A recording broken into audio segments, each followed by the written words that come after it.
আসসালামু আলাইকুম দর্শক। অন্য মঞ্চের আলোচনায় আজকে আমাদের আমন্ত্রিত অতিথি হিসেবে আছেন।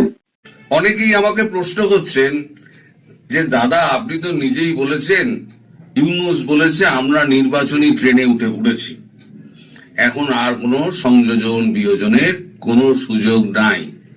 আপনি নিজে মুখেই বলেছেন। আবার আপনি বলছেন শেখ হাসিনা উনি ফিরবেন, উনি একদম ভারতীয় সুরক্ষায় ফিরবেন। এটা কিরকম দ্বিমত হয়ে যাচ্ছে না, কন্ট্রাডিক্ট হচ্ছে দুটোকে। ঠিক, যদি আপনাদের এটা মনে প্রশ্ন জাগে তাহলে সেই প্রশ্ন সঠিক উত্তর দেওয়ার দায়িত্ব আমার।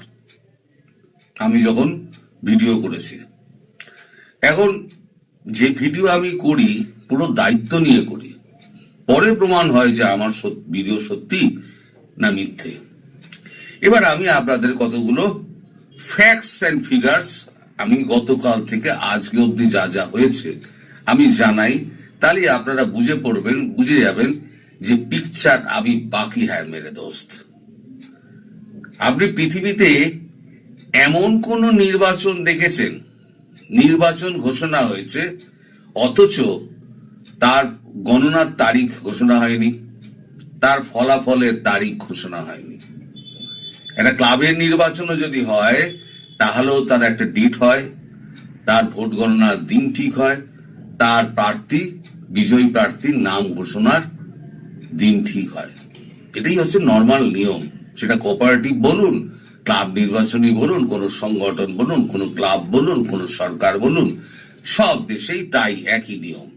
কিন্তু এখানে শুধু নির্বাচনের দিন ঘোষণা হয়েছে, তার মানে ইচ্ছে করেই করা হয়েছে নির্বাচনটা হবে না।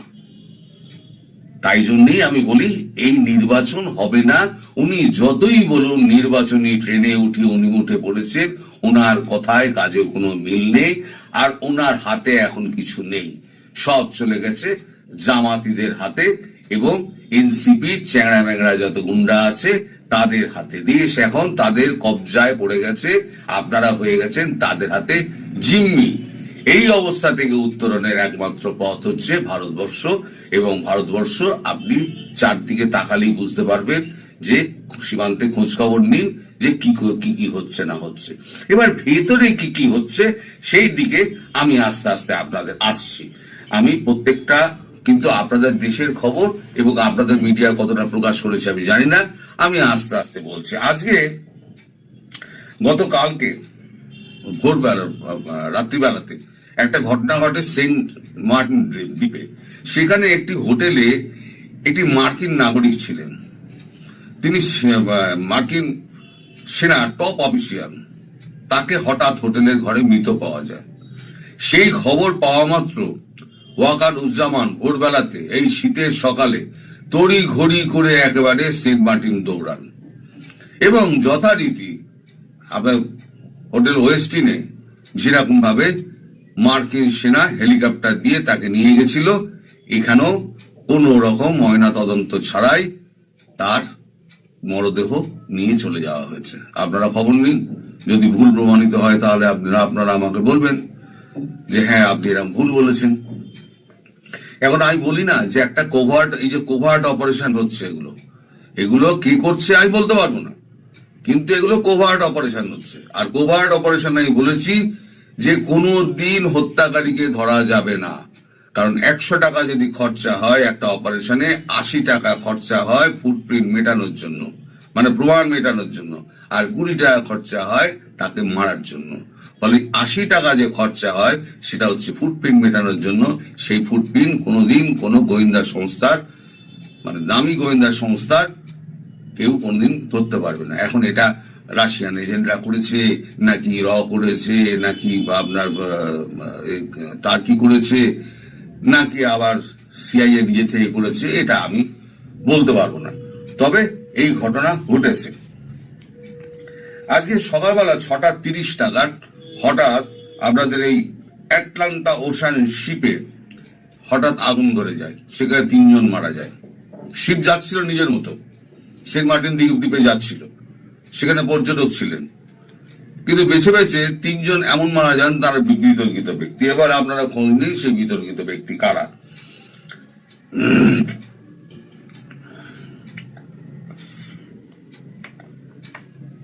আজকে আপনার 1 মিনিট ওয়েট করবেন। গতকাল কয়েকদিন আগে আমাদের সার্জিও গোর ভারত থেকে, যিনি মার্কিন মেসেজটা পৌঁছে দিয়েছিলেন মোহাম্মদ ইউনূসের কাছে যে এই এই এই এই জিনিসগুলো করতে হবে, তার মধ্যে দুটো জিনিস ছিল, দুটো মানে দাবি ছিল মার্কিন যুক্তরাষ্ট্রের। এক হচ্ছে হাদির জানা যায় যে দুজন বিতর্কিত ব্যক্তিকে দেখা গেছিল, একদম হচ্ছে জসিমউদ্দিন রহমানি আর এক হচ্ছে আতাউর রহমান বিক্রমপুরী। আতাউর রহমান বিক্রমপুরী তিনি অ্যারেস্ট হয়েছেন, সে খবর আপনারা সবাই জেনে গেছেন। কারণ আতাউর রহমান বিক্রমপুরী অ্যারেস্ট হওয়ার আগে তিনি একটা ভিডিও বার্তা একটা সোশ্যাল মিডিয়ায় ছেড়ে দেন, তার ভিডিওটাও আমার কাছে আছে। সেখানে তিনি বলেন যে আমি যা করেছি সেটা হচ্ছে সার্জিস নাহিদ এবং নাসিরুদ্দিন পাটোয়ারি এদের উস্কানিতে আমি এবং আরব সমস্ত মুমিনরা এই সমস্ত মব সন্ত্রাস যা করেছি। আজকে আমি যদি অ্যারেস্ট হই তাহলে তারা অ্যারেস্ট হবে না কেন, এই দাবি তিনি তুলেছেন। তারপরে তিনি অ্যারেস্ট হয়েছেন, তিনি বলেছেন 164-এ আমি জবানবন্দি দেবো, 164-এ ম্যাজিস্ট্রেটের সামনে তার জবানবন্দি নেওয়া হবে। ঘটনা কিন্তু ঘটে যাচ্ছে, নির্বাচনী ট্রেনে উঠে গেছেন, কিন্তু ঘটনা এদিকে ঘটে যাচ্ছে। যা যা ইউএস আর ইন্ডিয়া চেয়েছিল ঠিক তাই তাই হচ্ছে। আচ্ছা, এবার মানে আজকে আমাদের ভোর বা কালকে রাতে তো হয়েছেই, মানে এক দফা তো আমাদের বিদেশ মন্ত্রক থেকে আমাদের বলা হয়েছে আজকে সকালবেলা আবার রণধীর জয়সওয়াল আবার একটি বিশেষ বৈঠক ডাকেন, মানে সাংবাদিক বৈঠক ডাকেন। সেখানে তিনি আবার বলেন যে আরো একজন হিন্দু যুবক মারা গিয়েছেন, তার নাম হচ্ছে, এই ঘটনা ঘটেছে চাঁদপুরে গতকাল রাতে, তার নাম হচ্ছে অনিক দাস, বয়স হচ্ছে 28 বছর। ইনি মারা গিয়েছেন। ইনি মারা যাওয়ার পরে ভারতের কাছে খবর এসছে, ভারত তৎক্ষণাৎ একেবারে একটা বিবৃতি দিয়ে দিয়েছে যে অনেক হয়েছে, আর কিন্তু সহ্য করা হবে না। গতকালকে বিবৃতিটাও আপনারা যদি চান আমি আপনাদের ছোট করে একটা লাগিয়ে দিতে পারি, আলাদা করে আপনারা দেখে নিতে পারেন। সেখানে কি কড়া বিবৃতি জারি করা হয়েছে, you must have to pay, মানে আপনাদের মূল্য চোকাতে হবে। এটা একদম বিদেশ মন্ত্রক থেকে পরিষ্কার বলে দিয়েছে। আপনাদের খবরের কাগজ মিডিয়া কি বলবে না বলবে আমি জানি না, আমি পুরো ভিডিওটা আপনাদেরকে তুলে দেবো পরের একটা কোনো এতে স্লটে আমি তুলে দেবো। পুরো ভিডিওটা ইংরেজি হিন্দিতে আছে, আপনারা দেখে আপনারা শুনে নেবেন নিজে পেতে যে জাস্টিস হবে, ভারত জাস্টিস করবে। তার মানে ভারত যেটা করবে সেটা জেনে বুঝেই করবে। এদিকে আপনাদের কিরানীগঞ্জে এখন তো সব পাকিস্তানি আইএসআই যা যা করছে, পাকিস্তানি আইএসআই করছে। আপনাদের মাদ্রাসাগুলো বলেন শিক্ষা টিক্ষা সমস্ত কিছু হয়, ওখানে শিক্ষিত ছাত্র তৈরি হয়। তা মাদ্রাসায় কি হচ্ছে, বোমা বানানো হচ্ছে। এই কিরানীগঞ্জে গতকাল বোমা বানাতে গিয়ে একদম 5 জন মারা গেছে, আহত হচ্ছে, মানে জনা 10-12 বোধহয় আহত হয়েছে। একসঙ্গে বেশ কয়েকটা বোমা অসতর্কবশত ফেটে যায়, ফেটে গিয়ে এই কাণ্ডটি ঘটে। এখন এই জিনিসগুলো কিন্তু বাংলাদেশের বুকে হয়ে চলেছে। তারপরে ধরুন ময়মনসিংহের আপনার 300 বছরের পুরনো একটা মাজার ছিল, সেই মাজারটা ভেঙে ভাঙচুর করা হয়েছে। সেখানে এই গন্ডগোলের মধ্যে মহসিন নামে 35 বছরের এক ব্যক্তির মৃত্যু হয়েছে। সারা বাংলাদেশ জুড়ে কিন্তু একদম মানে এই অস্থির পরিস্থিতি রয়েছে।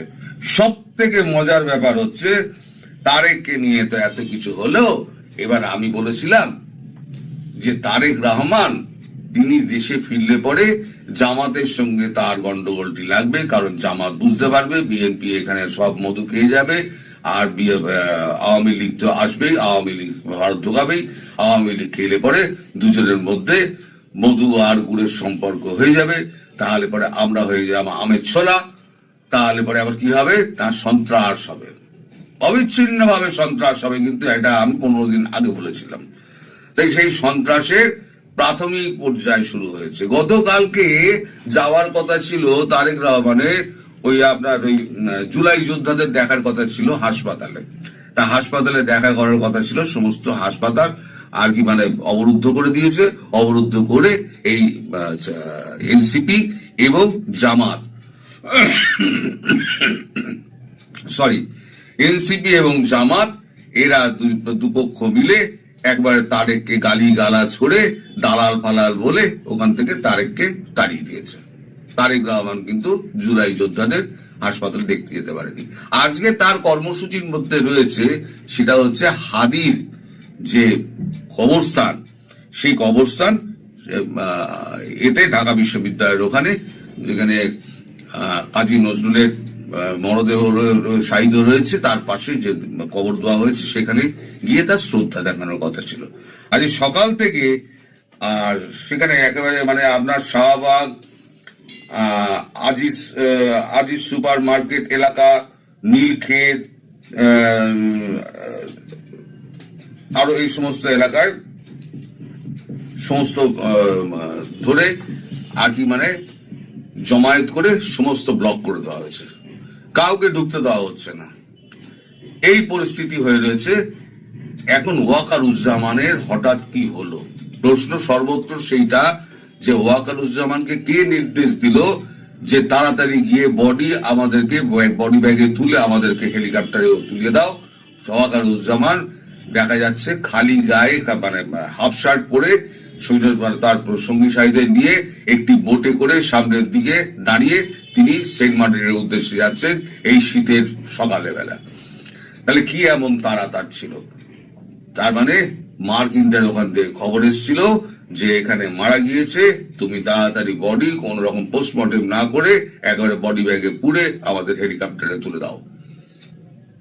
খেলা জমে গিয়ে, তাই বলছি পিকচার আবি বাকি হ্যায় মেরে দোস্ত, এখনো দেখতে থাকুন। অনেক ঘটনা ঘটবে, আপনার নির্বাচন হবে না। ওই যে একটা শর্ত বললাম, আপনারা নিজেরা ভেবে দেখুন, সব নাম জমা পড়ছে কিন্তু নির্বাচনের গণনা দিন ঠিক হয়নি, ফলাফলের দিন ঠিক হয়নি। তাহলে পরে সেই নির্বাচন কি করে হবে? নির্বাচন হবে বলে লাপালি হলো, আর আপনারা বাঙ্গুর দল সব লাপাতে শুরু করে দেন, নির্বাচন হয়ে যাচ্ছে। আর নির্বাচন হওয়াতে একটা পদ্ধতি আছে মশাই, এই পদ্ধতিটা মানতে হবে। তো যাই হোক, আপনারা আমায় মাঝে মাঝে বকাবকি করেন, আমিও আপনাদের বকাবকি করি, এটা রেসিপ্রোকাল হয়ে গেছে। দুজনকেই বকাবকি করি, কিন্তু দুজনকে ভালোবাসি।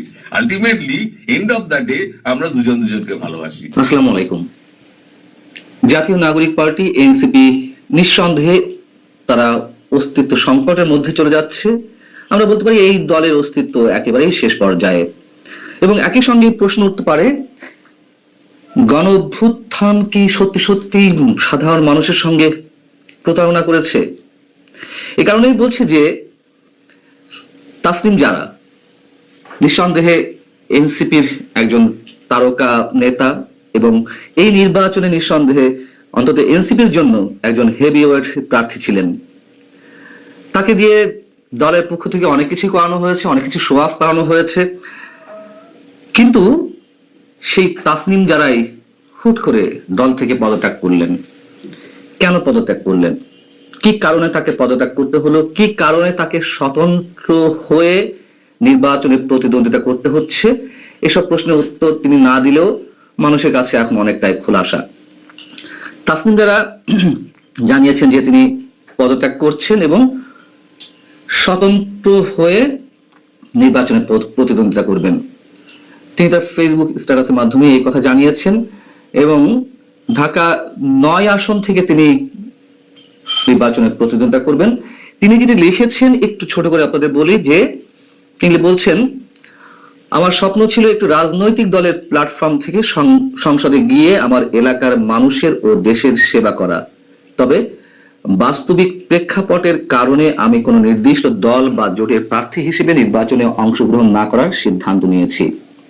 একটা দলের প্রার্থী হলে সেই দলের স্থানীয় অফিস থাকে, সুসংগঠিত কর্মী বাহিনী থাকে, সরকার ও প্রশাসনের সাথে নিরাপত্তা ও অন্যান্য বিষয়ে আপত্তি ও শঙ্কা নিয়ে কথা বলার সুযোগ থাকে। তবে আমি যেহেতু কোনো দলের সাথে থাকছি না, তাই আমার সেসব কিছুই থাকবে না। মোটামুটি পরে আরো কিছু বিষয় লিখেছেন, আরো দুটি সিদ্ধান্তের কথা লিখেছেন।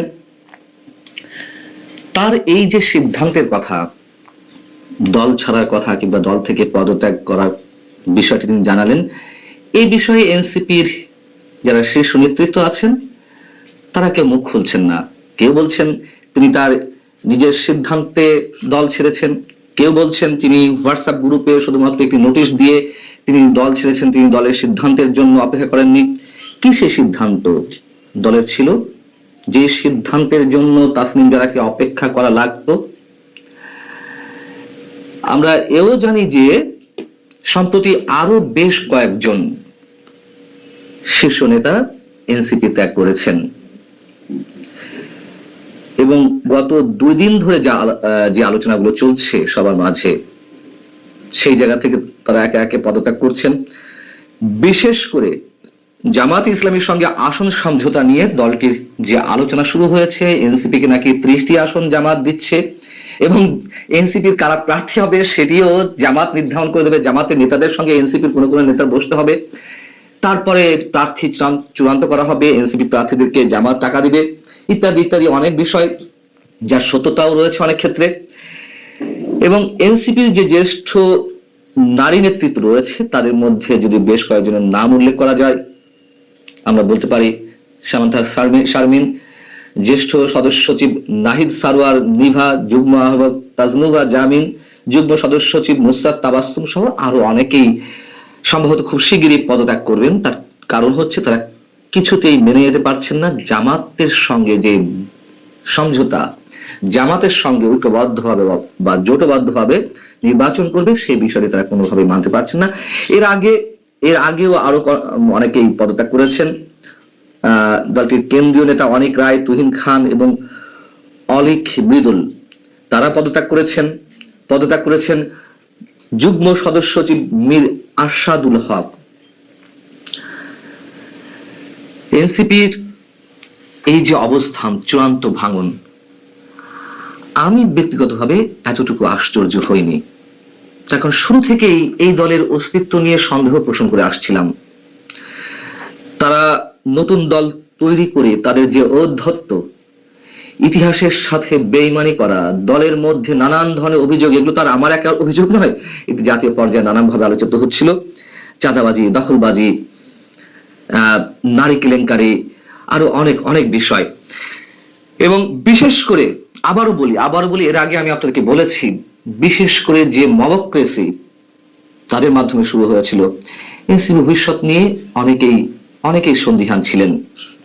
এখন বিষয় হচ্ছে যে আমরা জানি এরই মধ্যে এনসিপির যারা সম্ভাব্য প্রার্থী তারা অনেকে ডোনেশন নিচ্ছিলেন, তাদের ব্যক্তিগত অ্যাকাউন্টে অনেক শুভাকাঙ্ক্ষী অর্থ প্রদান করছিলেন, ডোনেট করছিলেন। সেই টাকাগুলোর কি হবে? তাসনিম জারাকে নিয়ে তো প্রতিদিন নিউজ করা হচ্ছিল যে তার অ্যাকাউন্টে হুড় করে অ্যাকাউন্টের যে তহবিল সেটি বাড়ছে, সেই টাকার কি হবে? যদিও তাসনিম জারা বলেছেন তার ফেসবুক স্ট্যাটাসে যে যারা ডোনেট করেছেন তারা যদি ফেরত পেতে চান তাহলে এই ফরম্যাটে অ্যাপ্লিকেশন করতে হবে, করে তাদের টাকা ফেরত দিয়ে দেওয়া হবে।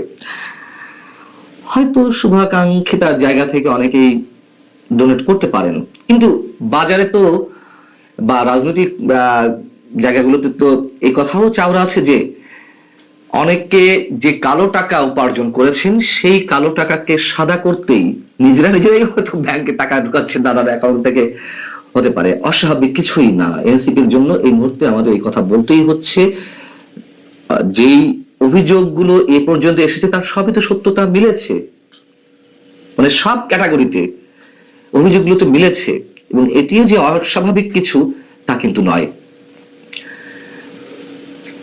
এনসিপির দলীয় আদর্শের কথা নিয়ে আমরা অনেকেই প্রশ্ন তুলছিলাম। তারা আসলে কোন পন্থার? ডানপন্থার, বামপন্থার, পাকিস্তানপন্থী নাকি পাশ্চাত্যপন্থী? তারা তো ভারতের পন্থী নয়, এই কথা তো স্পষ্ট, এবং ভারত বিরোধিতাকে পুঁজি করে তারা রাজনীতি করে আসছিল। কিন্তু এই যে ফাঁকা কলস বাজে বেশি, সেটি এখন প্রমাণ হচ্ছে। তাদের ভিতরে যে বৈপ্লবিক চেতনা, তাদের মধ্যে যে বিপ্লবী একটা ভাবধারা কাজ করছিল, এগুলো কিছুই টেকার কথা ছিল না। এখন কিছুই টিকছে না, সময়ের অপেক্ষা মাত্র এনসিপির বিলীন হয়ে যাওয়ার বিষয়টি, কথা আমরা নিঃসন্দেহে এই মুহূর্তে বলতেই পারি। ভালো থাকুন সবাই।